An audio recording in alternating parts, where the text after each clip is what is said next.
someone said, wait, Beyonce was in a girl group? And everyone was like, well, now I want to die. Welcome to Not Right Now, the podcast about parenting through all of this. I want to talk about music this week, Claire. Let me start with this. What time is it there? 11:20. Do you drive your kids to school? Do they walk, take the bus? My husband drives the kids normally, and they actually play DJ in the car typically on the way there. So I asked him to tell me a little bit about what music they're listening to. But I do want to say before I talk about my kids, if I may, I grabbed my time and my privilege this morning, and I was an absolute Karen this morning about music because I went to an Orange Theory class. And I was infuriated that our teacher chose a playlist that seemed to be only white men guitar music. Like I would say like Jimmy Eat World and maybe Blink 182 and Foo Fighters. And there has been an ice storm here and the class was at 8:45. And I was like, I did not get up this morning to work out and be in the Jimmy Eat World red zone to listen to music that no Black person or gay person ever listens to. And so I gently told the front desk lady that I was too much of a wimp to tell the coach, but I was like, that was not my favorite playlist at any point. But did you offer a solution? What did you propose? I said the only white people music I want to listen to at the gym is Eminem or Britney Spears. And she said, maybe Kesha. And I said, Kesha is allowed. But I want to pretend like I'm dancing. You know, I want to listen to stuff I listened to when I was in high school or middle school or today's pop music. Things that probably are too raunchy to listen to at 8:45 before you have to go, pick up your kids or do a work call or something like that. But, something that makes you forget for a moment that you are a middle-aged woman trying to beat perimenopause and your metabolism. And just for a second, pretend that you are in the club, even though maybe you never actually really went to the club, but you can imagine it in your mind while you were power walking on the treadmill. One of my favorite things. So 3 nights a year, my children have a home summer swim meet, and their team, it's like Friday Night Lights, but more fun, but for neighborhood swimming. Their team is 175 kids, something like that, from ages 6 to 18. It's this totally unique thing. They grow up together on the same, it's all great. Anyways, 3 nights a year, they have home meets. And as of a couple years ago, I took on the full-time announcing duties, which I basically turned into a DJ set. And you kind of realize very quickly what will make this 6-hour meet feel like it goes quickly for the adults. And then, okay, like anything else, like you're writing in an audience, who is this for? Who are these adults? But also who are these 175 times 2, 400 kids. And so you got to really bridge like some upbeat, I guess it's Taylor Swift. What was the album where she was mad at everybody? That's every album. No, but like in the snake one where everybody got, you know what I mean? I'm sorry. No, what's it called? You're asking them. I hate to be gendered, but I have 2 boys, so we don't really fuck. No, I get it. Anyways, sorry. But it's like the more party type stuff. Yeah. Or it was easy to lean at first and we'll do fun disco stuff and things like that. And then I really realized like all these parents wanted to hear at 9:30 on a Monday night after we've been there for 3 hours is like Usher and Little John and all the things that like you said, in the club, there's still an animal part of them that's like, last time I heard this song, it was not appropriate what was happening. And I just like to look around at all those parents when you play it and go like, what are they thinking about? What is this making them think about? There's a woman I follow on Instagram who did a bit about how disheartening it is to be 45 and to see all the music that you used to listen to being advertised for things like full body deodorant and hot flash medicine. This really killed me. I saw an ad for Cologuard with Lil Jon, and it was about get low, meaning shit in the box and send it. And it was really, I used Cologuard, and that was a weird experience where I was like, maybe it would have been better to actually go get a full, a whole routine instead of get drugs and everything. Cause it is really strange to make. Have you used it, by the way? Have you used Cologuard? May I talk about poop for a minute? Please, by all means. Not to brag, but I was cleared as being the kind of person who can do the box without having to go get a whole process in the hospital. But you have to send a good poop. And that's a lot of pressure because you don't really always know what you're going to get, No.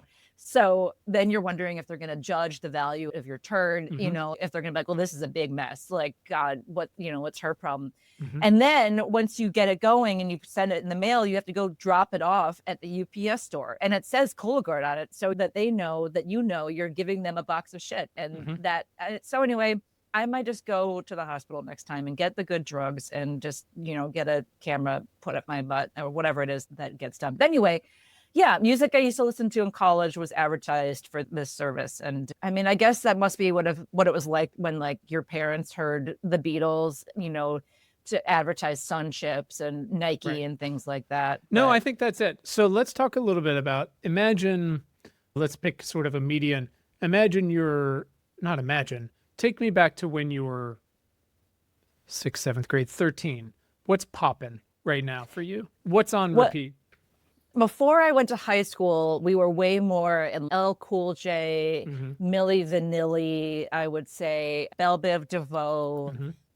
Boys to Men, Motown Philly, and then we got to high school, and then a little bit more what you call alternative music sort of came in. So Pearl Jam and Smashing Pumpkins and Nirvana. So that is sort of where I came from. Living in Chicago, we still do have like good terrestrial radio, which I'm one of the few people in the world who like has a kitchen radio, and I prefer to listen to terrestrial radio. And so, it'd be a mix of what we call B96, the Killer B, what you would put on your Friday night party music, but then also like kind of indie rock radio station. And that was kind of the main blend, I would say. Didn't get into like dancey pop kind of gay music until maybe college or so. But yeah, that was what we had going on. What about you guys? Well, first, were you indoctrinated into any type of music by your parents? That was everything on growing up that you kind of held on to, or maybe you did and you shed some of it for the poppy stuff, but Yeah, well, we listened to like the oldies station a lot. Back then oldies was like the 1950s and 60s, which mm-hmm. was I have no regrets. That's fun music and that's Mm-hmm. good for kids. And then my mom would have us listen to the classical station a lot, which actually the classical station now is my NPR because I can't handle NPR. So Mm-hmm. classical music is my just, when you want something peaceful and educational sort of to wash over you, I listen to Mm-hmm. classical music.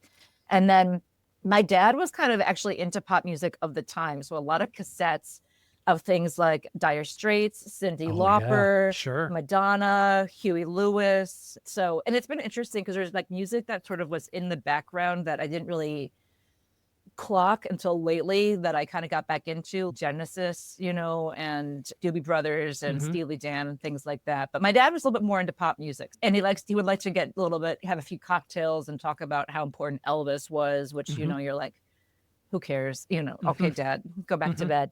But pretty good, they're boomers. So they think they invented rock, pop and rock music. So Uh-huh. they like to talk about, reflecting back on my dad claims, there's a part of me that thinks this wasn't true. He claims that he saw Dylan perform and he plugged in, and it was still at the time where Dylan got booed for plugging in. Mm. And part of me is like, did you really Right, are go you to something Forrest like Gump? that? Or Right. did you remember that? Yeah. He also says he almost saw the Beatles, which is like not a thing, that's being Oh like, yeah, my parents said they missed Woodstock because my dad had a softball game, and I'm like, right. Yeah. no, almost. No. But my mom remembers that there was I think at the Northwestern homecoming game, their team was playing someone whose coach was Hayes, and they had it doesn't matter, but they're playing the music, Purple Haze, and it was like being right there, like the perfect music for the perfect time. It was like when I was in New York City and it was New Year's and it was 1999 and they put on the Prince song 1999 and you're Mhm. like, yes, like Yeah.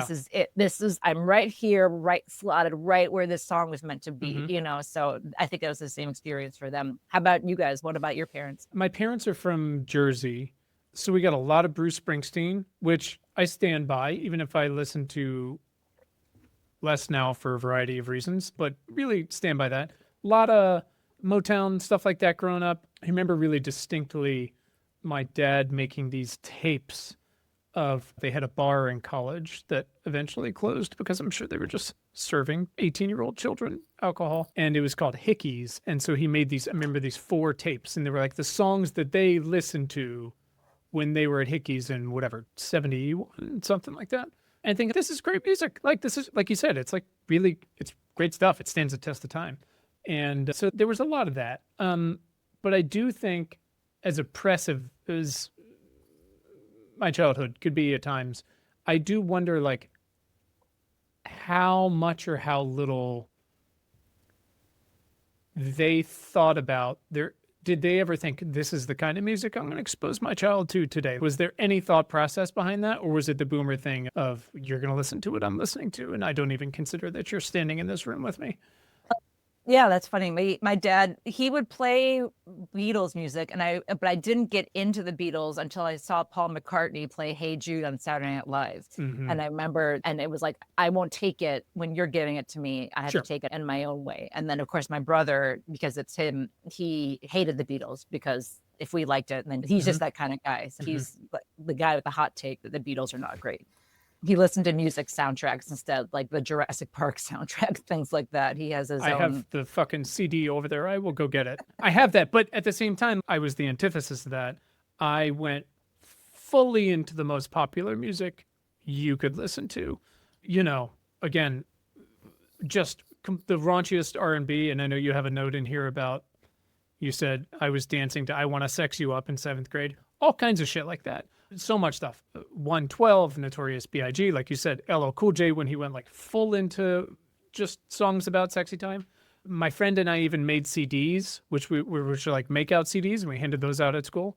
Oh, wow. Yeah. A friend of mine recently, she admitted that she still got them, which is kind of amazing. So I like to think they're responsible for her children. Do you want to hear something funny? I have a friend who, and she and I were like good music friends. We would listen. I remember, I feel like we would listen to Beck a lot together. And I turned her on to Fish, and she's one of my friends who became like a touring Fish head kind of person. But she was not recently, but maybe some years ago, listening to an old mixtape that someone gave her in high school just to go back down memory lane. And she, I guess, never listened to it and like all the way to the very end. And at the end of side A or whatever, he said, Tracy, will you go to homecoming with me? And she never heard it. That's outstanding. Yeah, I mean, those things are time capsules. I mean, I remember, oh God, my another buddy and I, my dad got it was a compact desktop, and we got it. And the day we got it, he and I attempted to install like a CD burner drive in it into this brand new computer, and the computer never turned back on again. Oh, and no. It did not go great. But making the tapes and the CDs was amazing. But yeah, I'm like looking through my playlist here, and it was everything like I said, Dr. Dre, Dire Straits, Blackstreet, Bruce Hornsby's from my town. We had quite a bit of that. Let's see what else is growing up here. Eminem, obviously. A lot of Jay-Z. Beastie Boys. Early really Kanye, big. Beasties. Beastie Boys were very much my high school, because I feel like a lot of my high school population was white boys who really wanted to be black, and then some black people who would tolerate them, you know? Yeah. A lot of NSYNC.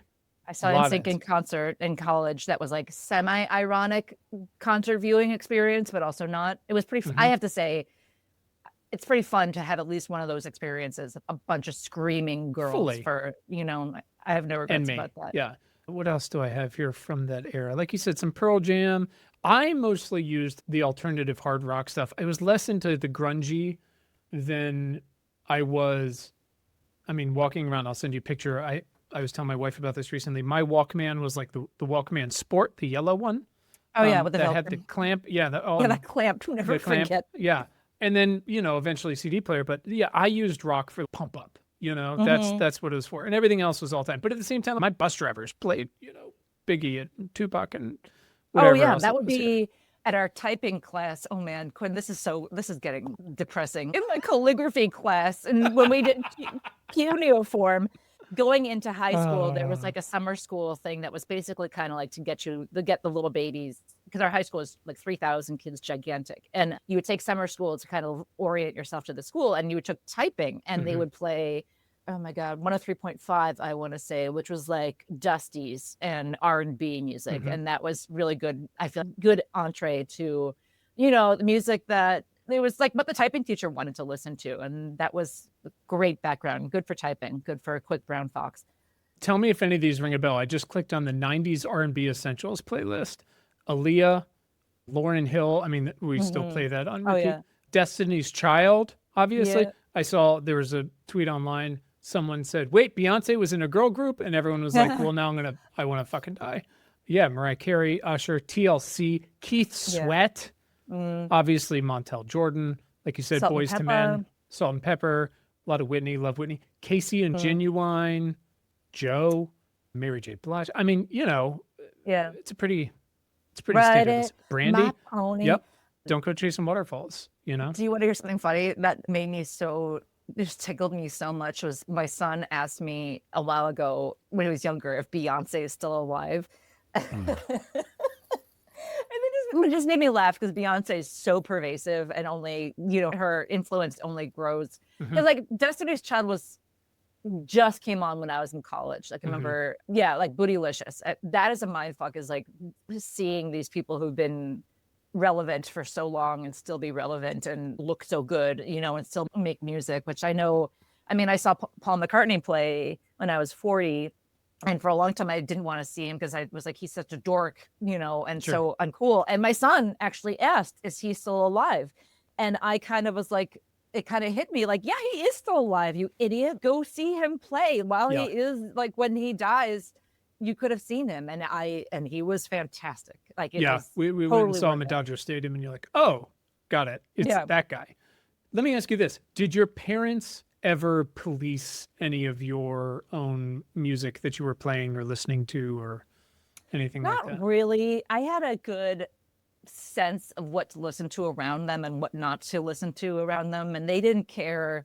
I listened to music in my own bedroom and things like that. It's funny because my husband has his own personality on this because he was an only child and had a completely different relationship with his parents. And his dad was a big band DJ and had really strong opinions on what real music is, which is like Benny Hill, big band. That's what and so he felt this intense sense of shame around pop music. And he was embarrassed if they ever heard it. And I think because my dad did kind of listen to and care about pop music. And even, up until a certain point, like he liked like Pete Yorn. So, not too much. I also wasn't a dummy who was going to be like, hey, listen to this Nelly song. I think you're really going to like it. I remember them not thinking very much of it when I played them. One of my first tapes about was En Vogue, and they covered Yesterday, and I played that for them, and they didn't think that much of it. But no, not too much. They gave me enough space, and, I didn't really ask for their approval. Did you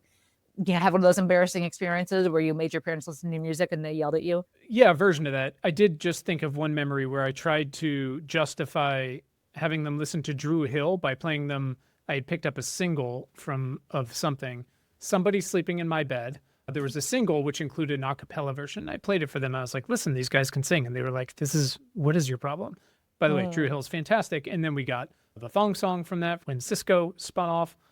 Jams all around. I less asked for permission and more, as a moron. Like I just played what I was going to play and got yelled at, probably in part so that I could yell back and fight about it. But I have such a specific memory of my dad, who now loves this kind of music, taking my promiscuous looking Foxy Brown CD and splitting it in half, cracking it in half, because the titles of all the songs were amazing when I was 15, but I get inappropriate. And now I think about that. I was this morning, so I was excited we're talking about this. So, you go through this period where when your kids up till they're 2, you can play literally whatever the fuck you want. It doesn't matter. They only want to hear certain shit, but you can play your shit and not have to think about what any of this says. Can they pick out words? Much less, what is this about?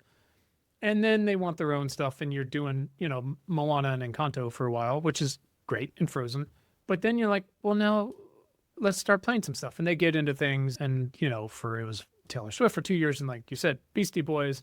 My oldest right now alternates between John Williams' Essentials, essentially, which I totally feel, and AC/DC Live, which is great. It's great. It's great. But then, it was pouring rain this morning, and so I drove them down to their little bus stop so they didn't complain about being wet, picking my fights.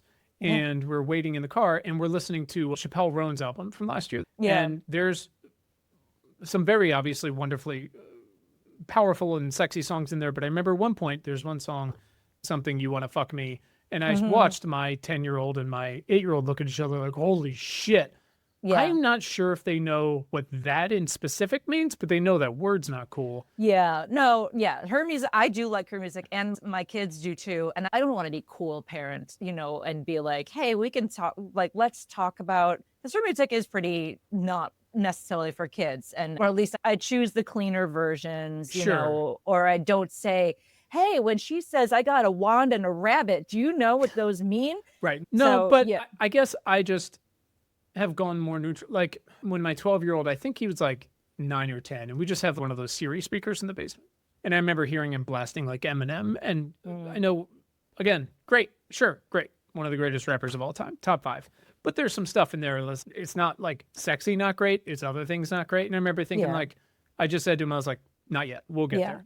But listening to Chappelle Roan stuff this morning, and I guess my wife and I kind of at this point, because we both have decent potty mouths, they're going to hear it. We're not trying to be like aggressively proactive, the cool parents, though my wife will say, this is their art. They get to say what they want to say for their art. But at the same time, it's, I don't know. Well, you don't want to. First of all, it's Chappell Roan. I just want you to, because you just have to. What did I say? Chappelle, like Dave Chappelle, and I don't want you to. Oh, she doesn't deserve that. I don't know if he's Chappell. Yeah. Apple. Sorry, I don't mean to be pedantic, but I mean, because there's the whole sing along aspect to it, and eventually, how hard are you going to hit those N words? When you're rapping along to. Right. Yeah, I mean, and I show them stuff like I watch a lot of RuPaul's Drag Race with them. I might, like joke with my husband that I just like. I actually told my husband I was like, I need to play them the new Lady Gaga song because they just need to be a little bit more gay. So they listen to they watch Drag Race, and people always calling each other bitch, and I'm fine. But I'm like, you're not allowed to say that ever. Like, right, and that's the difference. You can be like, not for you. They're adults. You know, it's a thing. Yeah. It's funny because Super Bowl is this weekend. Who knows when this will air? But Kendrick Lamar is obviously a halftime artist, and I know about his cultural relevance, but I don't really actually know his music. And like the weird backdoor entry is that I knew, because I read gossip, I knew about his beef with Drake. I knew about these diss tracks going back and forth. I didn't know the music, and then I was like, I should listen to some of this. So I finally listened to Not Like Us. And do you know that song? Have you heard it? Okay. Yep. I was like, I know the song, and it's because my 12-year-old rewrote the lyrics to make a rap song with him and his friend. He and his friend are so dorky together. I think I told you about when they made their own Pokemon cards, and he got his own laminating machine. So he clearly has listened to all of this music and heard all these words. But I can't be mad. Like, this guy's performing at the Super Bowl. It's not like this is transgressive stuff. It's mainstream. It's already been mainstreamed. And I'm just gonna, I don't know, just leave it there for now, and we'll figure it out. Because I don't know. I can't be too pressed about that right this second. And I know my place in culture, which is like not relevant. No one wants to know what I think. No. Well, that's the thing. It's like, again, like there's obviously lines with some stuff, though clearly we're giving up on those left and right. But first of all, they just don't care what I think. They just don't care. No, and if you try too hard, it'll go the opposite way. I mean, remember when our kids were babies and you're like, I'm going to put my kid in a Wu-Tang onesie. Like, cool. I'm a cool parent and a cool baby, or I remember when my son was like 2 and he listened to, we have a video of him eating baby food and we're playing Sierra music and he's like bopping. I'm like, look at my cool baby. Look what I did. My kids watched the video for Despacito before I did. Have you seen that? No, but I'm aware of. Yeah. Gotcha. So you'll probably, even though it's 10 years later, you'll have the experience I did, which is, I was like, oh, and I try to be on top of stuff, but I was like, oh, this new song everyone's talking about. Open it up in YouTube. And again, this is 10 years ago, and it's like, congratulations, you're the 7 billionth person to have seen this video. And you're like, oh, I'm actually the last one. There aren't other people. But the video is incredible, but not for what was at the time, like my 3, 4, and 5-year-olds, but just an incredibly catchy song for dancing around the kitchen when I'm just trying to make fucking chicken nuggets. It's whatever gets it done. The thing with going back to Eminem is that we're always trying to think of movies to watch with the kids that we actually would want to watch. And as they've been listening to Eminem, I was like, maybe 8 Mile. And then I was like, I remember that a lot of Eminem's music is about like wanting to kill / maybe have sex with his mom. And I'm like, I'm just going to back. I won't be the one to get them. Nope, it'll get there. But this, it's already, things are weird enough as it is. But Do you remember what your first concerts were, and if you've taken your kids to any like major shows? Good questions. I don't remember what my first one was. It might have been Tom Petty. I don't know. It might have been like Missy Elliott. She's from Virginia Beach. That was a great one. It's up there. I do remember a really great one in high school. But at the same time, I have a t-shirt and I don't remember going. So maybe it's my older brothers of, William Marius, 5 feet down the street. And they've got this little amphitheater on the water. And, it was one of those concerts where it's 8 bands and you've never heard of any of them. But the third one is called Dave Matthews. And I was 10. I was like, wait, was that my first concert? Possibly. I don't know. All I wanted to do was hang out with my older brother and his friends. But I do remember trying to impress a girl, and a bunch of us went to, this is a two-hander concert. One was not like the opener for the other. It was Jewel and Rusted Root in Virginia Beach, and that was a good one. And I remember that specifically because also trying to show off, I remember we went to a very questionable place to get wings, and I thought it was awesome. So I ordered the ones where the lady was like, you shouldn't do that. And I did. And I haven't had a hot thing since then. Yeah. So I don't know. I tried to do the gamut. I wish I had gone to more, but at the same time, very privileged growing up. But my parents were also very much, look, if you need something, like, we will help with that. But if it's something like you want, best of luck, best wishes. Yeah. My dad, I remember I had some baseball cleats and I wanted the new Ken Griffey ones. And he was like, that's great for you. Get on your little bike and ride 4 miles to this seafood restaurant he was a partial owner of. And he said, you can start washing dishes today. And it was fucking awful, but I did. And I got those cleats and I was like, they're amazing. So the point is, I don't think I got to go to a lot of concerts because I couldn't fucking afford it. And now it's a nightmare.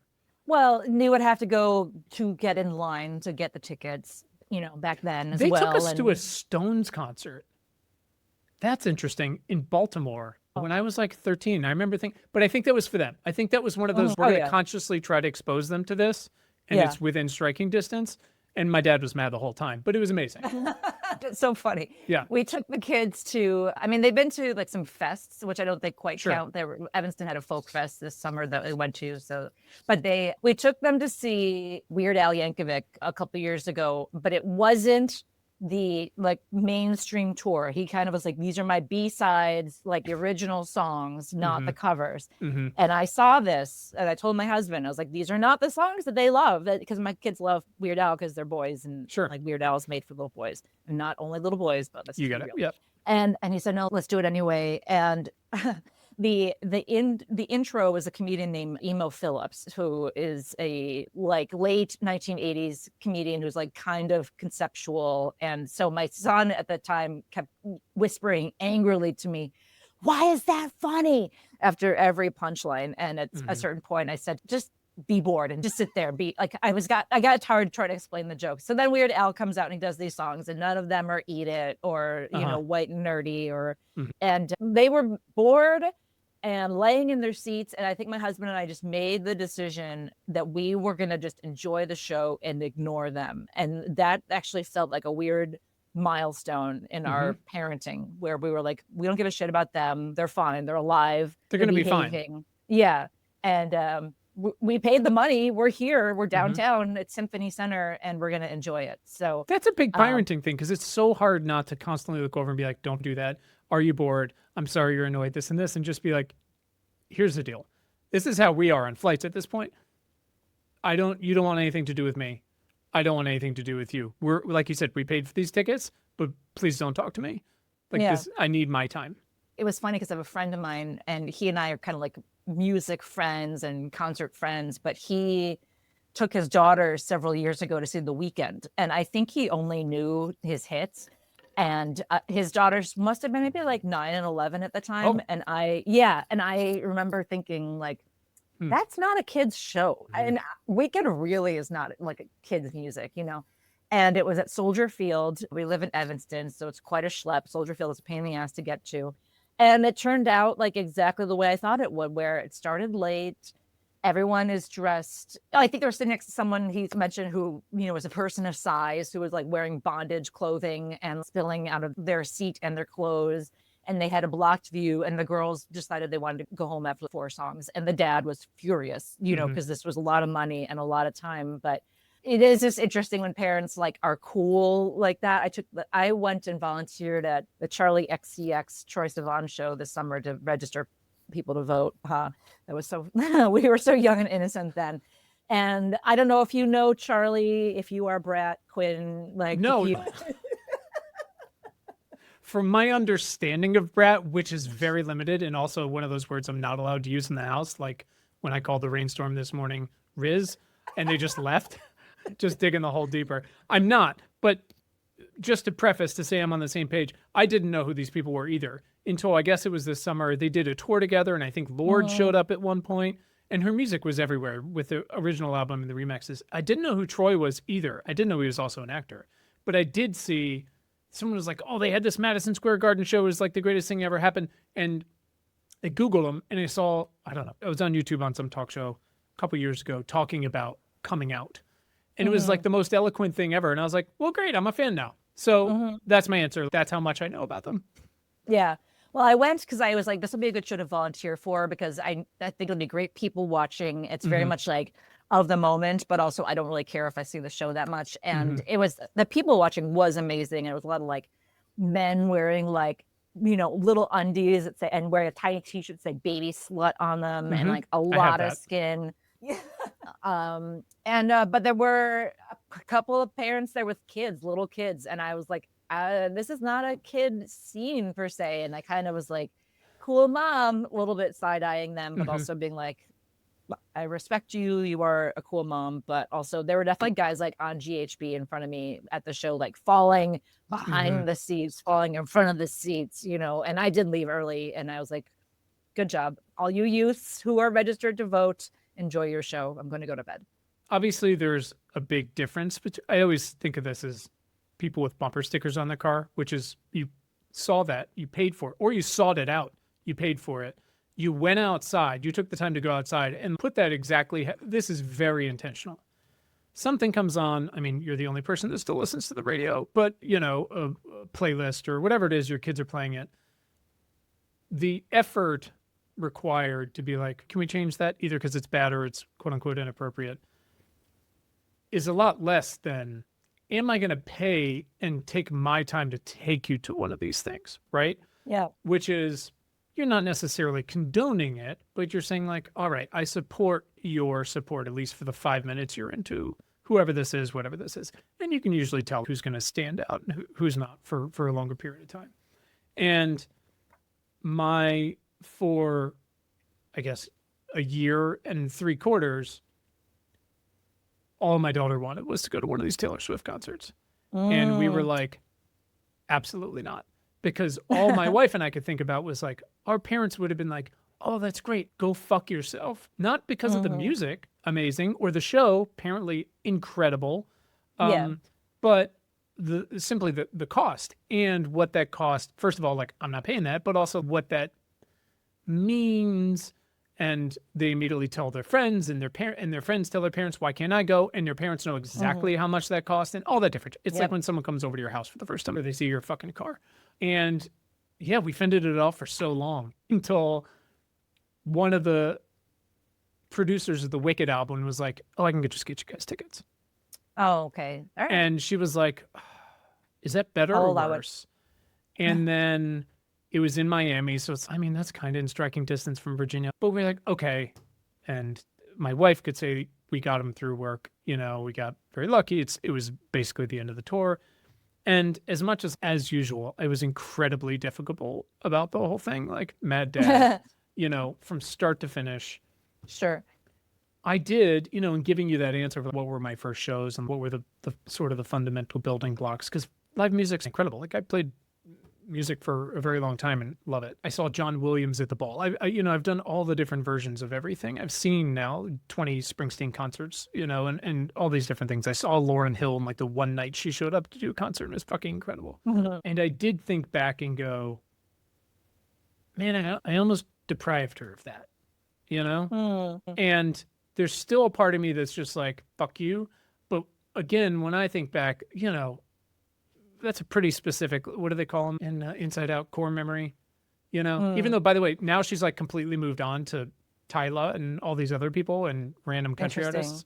The Taylor Swift thing, I have such weird feelings about because, and I hate to gender things, but it to me is so mother-daughter coded. And I know there's mothers who love Taylor Swift, their sons, and I actually like going to concerts by myself, like not having to rely on someone else's energy, you know, or preferences or anything like that. But there is something, so look at us, we're on social media, we made the bracelets, you know, if you went to a Taylor Swift show and didn't post about it on Instagram, did it really happen? See, we don't, our kids don't go on the internet at all. Well, first of all, we lock them down, but we don't post them or anything like that. And for 1,000 annoying reasons, and they hate us for it. But yeah, I don't know. But I'm sure, I know they're great shows, just the way that, like, when I saw, you know, Paul McCartney play, and he just stood there for 3 hours on his own with no, you know, he's 80,000 years old and he just killed it, you know? Right. He starts playing Hey Jude and you're like, I am glad I am here. I'm glad I saw this. Oh my God. When I saw the Stones this summer, that was depressing. They opened with Start Me Up and Keith hit a clanger and he started with the wrong chord. And that really shook me for a long time. It was like, it's like we ever get like that feeling when you know there's no God and it like jolts you like electricity and you just feel so just not in the right place, you know? Anyway, so I respect Taylor Swift and I guess I'm happy for the people who take their daughters and not necessarily daughters, you know, go see Taylor Swift, but there is something about that experience that I'm like, I don't know how to explain it. It's very Disney. Also, it's the way I feel when parents take their kids to Disney and then also buy their kids so much Disney merch. And I just have these like weird feelings of judgy FOMO. That's my thing. But again, I know she knows what she's doing. She's a great artist and it's great that kids can see. We're going to take our kids to see Franz Ferdinand, who has been around and because they like them. And it's an all ages show. It's at the Vic Theater, which is not that far from us, not a really big show. Because to me, I think deep down, I am more of like a rock dude than I am like a diva lady. And so I hope they get a cool experience seeing people, you know, and Franz Ferdinand has like a disco kind of feel to it, which I like it's kind of dancey. So I don't know if it'll be a transcendent experience for them or not, but I hope we have a nice time. It'll be better than, you know, Weird Al singing his, you know, unknown originals, but we'll see. So in talking about this and listening to you talk about it, I mean, no one has less FOMO than I do. Please don't call me. I'm already in bed. Not only do I have a fear of it, I have a fear of you actually calling and doing it because then I have to talk. I just want to go to bed. And it's been that way for a long time. We talked about the alcoholism and being an introvert. But I do have, you know, again, I mentioned one of my best friends died and I've had others and close calls. This real, probably not irrational because it's coming for anybody, but like sentimentality, like real fear of the death thing. And like the clock's ticking no matter what. And I have this funny story so we lived, I don't know. I mean, the miles don't matter in Los Angeles. It was like 2 miles from the Hollywood Bowl, right? Just an incredible place to see any show. It doesn't matter. We saw Maggie Rogers there again, saw John Williams, like all the different things. And I think our kids were like 4, 5, and 6. And Tom Petty, we had tickets for a Sunday night Tom Petty show, right? And it's Tom Petty. It's not Paul McCartney, but it was a little, you should probably see him. We went to a Springsteen show last year. We were like, let's do one. You're Stones, right? Let's knock it out. Right. Let's count it. And kids are 4, 5, and 6, whatever it was. By the time 6 o'clock on Sunday night rolled around, we were like, it's not happening. We're fucking exhausted. This thing, can't do it. We wake up the next morning and they're like, the show went so well, he's decided to do one more on Monday night. And we were like, let's do it. Let's take it easy day, ship the kids to grandma's, like whatever it takes. We're just going to, it's 2 miles down the road. You can take a trolley, all this different shit, right? No excuses besides being tired, which deal with it. And it's just such a great night there. Well, we get to 6 o'clock and we're like, we're so fucking tired. We got tickets, it's StubHub, whatever, paid for them. And I remember telling my wife, like, I don't know, we might not get many more chances. She first of all, she fucking hates when I talk like that, even though that's all that's going on here all the time is running out of time. And Cat's in the cradle. Yep, that's it. and we don't go. And again, part of me gets it. I'm tired and we don't go. We wake up the next morning and Tom Petty's fucking dead. Ah, you killed him. So I literally looked at my wife and I remember saying, and now I'll say this in front of strangers apropos of nothing. And they're like, what the fuck? And I'll say, you killed Tom Petty. Now we have a blood oath that if there's like a must see, we got to go. Because you never know. And she, of course, she hates everything about me most of the time, which is fair.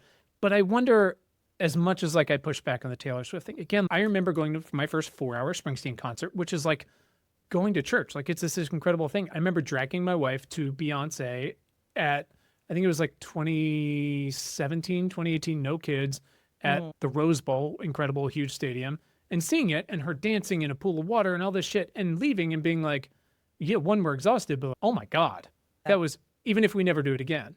So I wonder if that's why I finally was like, I'm glad she had this thing, which is clearly the cultural thing, and we can deal with all the rest of it.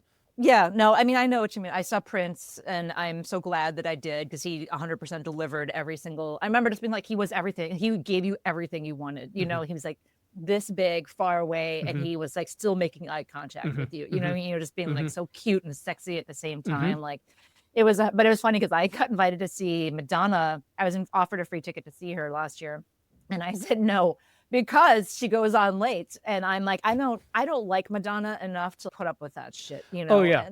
And also, I don't approve of the way that she has chosen to age herself, which I know is a whole other conversation. Whole other fucking thing, but Cyndi Lauper is a different story, but give me hell all day. Yeah.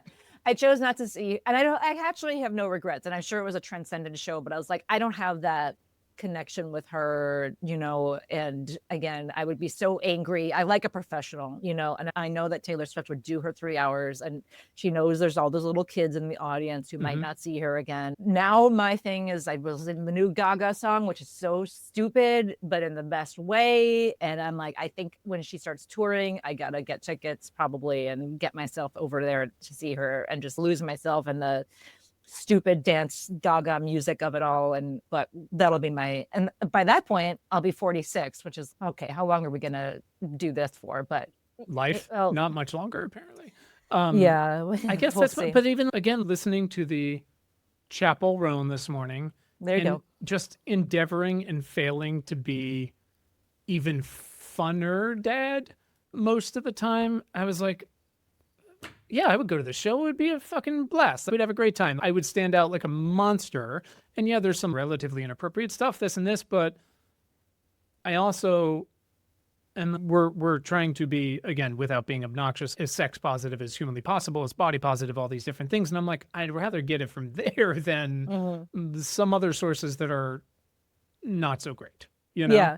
Well, she's so not even like transgressive that the cheerleaders for the Evanston Catholic football team were dancing to Hot to Go at the halftime show. Like she's, you know, already, again, that's why you can't get mad at kids for listening to stuff about, I never listened to, oh my God, WAP, WP, I don't even know how you say it, but I don't want to hear yeah, that's a throwback, yeah. But yeah, I can't get mad. Like, again, we listen to music while having sex in a hot tub. So, you know, all of the time. I mean, this is the thing. If you heard your kids listening to I Want to Sex You Up right now, new song, old song, your boys are, what is it, 10 and 12, 9 and 12? Yeah. Would you turn it off? That particular song? Yes or no? Lightning round. I guess not. No, I guess I couldn't. Probably not, but it would be so, I think what would be weirder would be explaining to them that I was their age, singing to that, and that, so I probably wouldn't turn it off, but okay, we're gonna do a lightning round. Pony by Genuine. I would listen to that. Wow, no, come on. Freak Like Me, Adina Howard. No, which they wouldn't get it. Okay, they would. Are you sure they wouldn't pick up on it? No, but I don't know. They're pretty dumb. I don't know if they're listening to they're not necessarily listening to lyrics, you know? Sure. But I think that's what I realized this morning, is that more than ever they're listening to the lyrics. And I didn't realize that. I mean, at least for F-bombs that stick out. Not my neck, my back, my pussy. I was going to say, wait, did you send me that video that's like someone like cleaning to my neck, my back? Yes. Right. Yeah, Again, very specific. And that's great. What put else? it in my mouth. Not put it in my mouth, right? That's right. Yeah, we had some of Snoop Dogg's original album, Doggy Style, on the other day, which in itself, they're just like, what is that? We love our doodle. It's funny how he's like annoying now for like just the journey he's been on, where it was like, what a nice elder statesman, and now you're like, wait, maybe he will just do anything for money. Snoop. And right, and but, you know, good for him. I'm trying to find some other ones that are really offensive, but I can't see them now. What about, would you take your kids to a Nirvana show right now? No, I mean, that was not my thing. Those were not my people. You know what I mean? I was not into alternative music to go see it in person like that. What about AC/DC? That would be fun. I mean, maybe not then now old, but absolutely we listen to, I mean, like jock But jams. considering all the AC/DC lyrics are the exact same as Snoop Dogg's, basically. I've got big balls. I mean, but also that's what boys, like that's boy. I mean, I'm a girl. Anything jock jammy is absolutely gonna be fucking jock jams. I had editions. Party I'm gonna have to send people. you.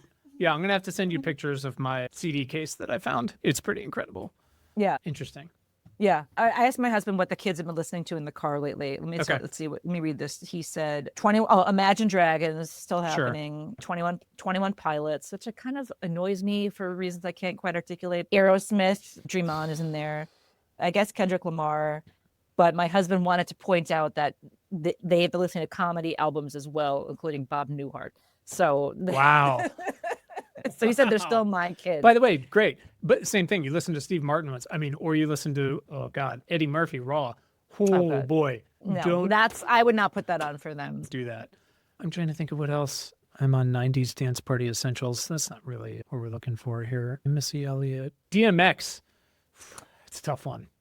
Yeah. I mean, a lot of it, I mean, I think at a certain point, it's like I can have my own interior narrative to the music that doesn't involve them. And and I'm flashing back to my time and my high school experience, which was like a mix of this raunchy music, but still being sort of an innocent virgin baby. And I don't know. It's all aspirational, right? Like, you just don't know. Yeah. And so they don't want to hear that about me, just the way, like, I don't really want to know what they're listening to per se or going, and there is supposed to be I think a healthy divide. I think it is weird if you are a parent who aspires to share exactly the same music with your kid. Like you should, it is healthy to not understand, or at least pretend to not understand what they're listening to or what's cool. I think, I don't know. I mean, maybe I'm wrong, but because otherwise you're like, it's kind of like sad at a certain point if you're like, hey, fellow kids, right. I like whatever it is you're listening to. And I don't, I don't know. I don't know. This is kind of funny. I was listening to some YouTube about trap music and like the sort of skipping sound, and they were tracking it back to like old Scottish music. I'm like, this is kind of interesting, but also like I'm never going to reveal to my kids that I know anything about this. Yep. I'll just pretend I can't understand it, and that's fine. I'm at the point now where I can't unhear the triangle in Lil Jon Usher song. Oh no, it's Pavlovian. It drives me crazy now. Like it. So yeah, I don't know. What do your kids listen to besides Post, Chaperone, and yeah? I mean, it's a lot of that stuff. It's a lot as my daughter says about whatever the playlist is, like today's hits. It comes and it goes with whatever's going on.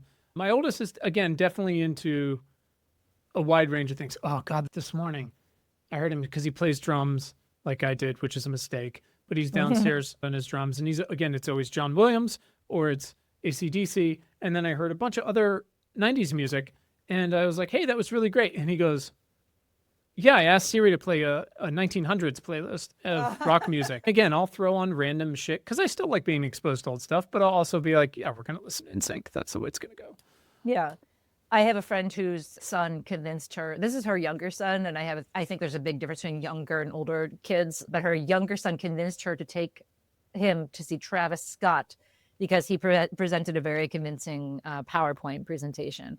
And I was like kind of surprised like that she said yes to that, because like Travis Scott, I think of like Astroworld basically, and and him like seemingly not discouraging trampling basically. But yeah, I don't know, but apparently they had a good time, and she sat in the back and, read a book or something like that. Right. Did Wordle. And again, like I'm all for, look, man, whatever you're into, as long as you're not hurting people. Would I take my kids to an Insane Clown Posse show? No. Would I do Nirvana? I mean, maybe, but that's also in hindsight super sentimental as much as the music is great. Right. How about Kanye now? No, I saw Kanye first album when I play House of Blues. With Jennifer but in Hudson. those first 8 years, oh my God, are you kidding me? And he made all the Jay-Z music. I remember, again, sort of a once in a lifetime thing. I don't remember how this happened. Friend of a friend was living in New York, And I got this call and it's 10 o'clock on a Saturday night. And my friend is like, I'm on my way to the Apollo, two very white guys, me and him. He said, Jay-Z's doing a show at the Apollo tonight. Didn't tell anybody. You can come with me. And I remember going and we're in like the fourth row and just thinking, this is like the greatest thing that's ever happened. And I get to cross Jay-Z off my list, which is great. Again, this was like 2005, 2006. So, peak. But yeah, I don't know. Again, I think there's an obvious line and then there's ones that are like, I don't know. Do whatever you want. I just want to go in the closet and eat trail mix. Yeah. I mean, so what are you listening to now then? If you're going to go for a walk or something like that, what is showing up? Silence a lot of the time, honestly. I do classical music a lot during the day because it's helpful and words are distracting to me. Words that I know really well, like perfectly, are not distracting anymore. Like movies, like I can put on Hunt for Red October all day and it won't bother me. Let's look at my recently played list. The Energy playlist from Apple Music I use for working out because it's a radio station and it's just dumb jock jams, which is all I really need. Chapel Roan, Lord of the Rings soundtrack, roller skating jams, Hard Bop Essentials, which is great jazz, Tyla Essentials, Sabrina Carpenter's new album, which I also appreciated. It's good music, good pop music. Would I take my kids to the show at this age? Probably not. But I did appreciate when someone was like, why is your music so sexy? She was like, don't come to the fucking show. No one's making you listen to my shit. 80s Hits Essentials, Retrograde, Bedtime Beats. This is always the saddest one. Great, really chill music. And my kids would be like, it's 3 o'clock. Do we have to listen to bedtime beats? I'm like, Daddy's very tired. So I don't know. Best of Ella Fitzgerald and Louis Armstrong. It's so random. Sometimes I'm like, do I listen to enough music because of podcasts and audiobooks, which I also love? I don't know.